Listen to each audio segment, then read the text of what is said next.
So there I was browsing the internet for a metal beadlock rim that wouldn't look completely foreign on a Land Rover. I came across these super heavy things. Join me as I check them out, get them installed, and subsequently break my steering. And where was I browsing, you might ask? Well, it was on your favorite neighborhood hobby shop over at AliExpress. My closest actual hobby shop is 2 plane rides and an overnight stay away, so excuse me for not just stopping by and checking out their inventory in person.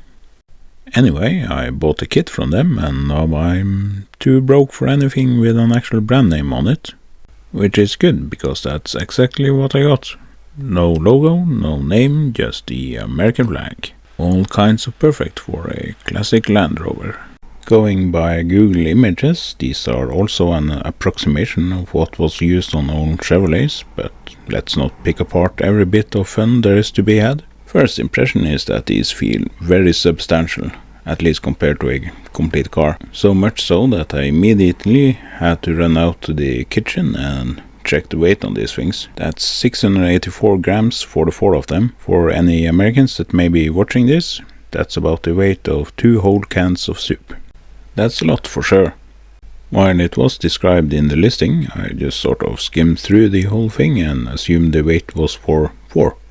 Whatever these things are made of, it feels like it was forged out of actual steel rims from the 80s and powder coated with the same kind of stuff they used back then. They do make a satisfying thunk whenever you drop them. Doesn't get the whole 80s feel when bouncing them off a wooden desk, but you get the idea. So let's talk about getting it on then. First off, we need a willing participant, a lovely Defender D90 fit for a queen. Now these aren't exactly the stock CC01 tires either. Those were already glued up since I didn't fancy the rims or whatever they had used instead of actual rubber. So what you've seen so far is just another AliExpress special, but that ends now, because instead we have these Tamiya CC01 rock block tires, a step down in performance, but I think they match the car a lot better. Anyway, let's get around to actually opening the package. Inside we have a bit of bling that goes in the middle, screwed on top of the locking wheel nut.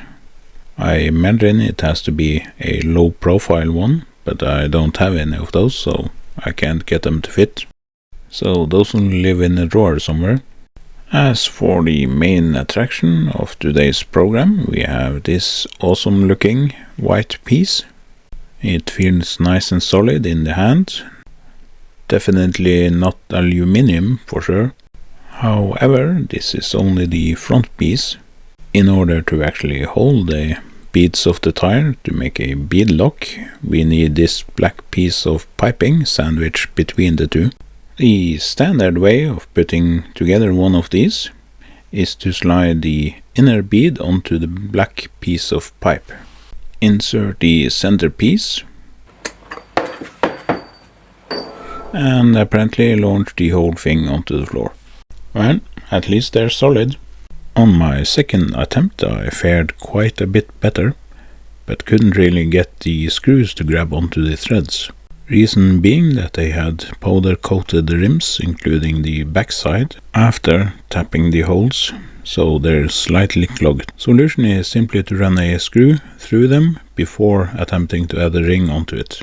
Before long you should have a completed wheel that makes a satisfying thunk whenever you drop them. As for the look, they look amazing on my CC01 with its Defender 90 shell. But there's really no part of this chassis that would be capable of handling that much weight, at least when it comes to throwing it around. While I don't have very much hope for the plastic gears, and as for the notoriously crappy steering, just puttering around on the desk took out the AliExpress special that I had put on there. Though, who knows, maybe the original plastic would have had a better chance.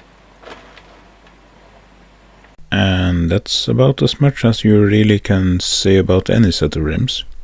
They're good. Now I just need a bit of summer so I can take them out for a proper spin. So long, and thanks for all the fish, I guess.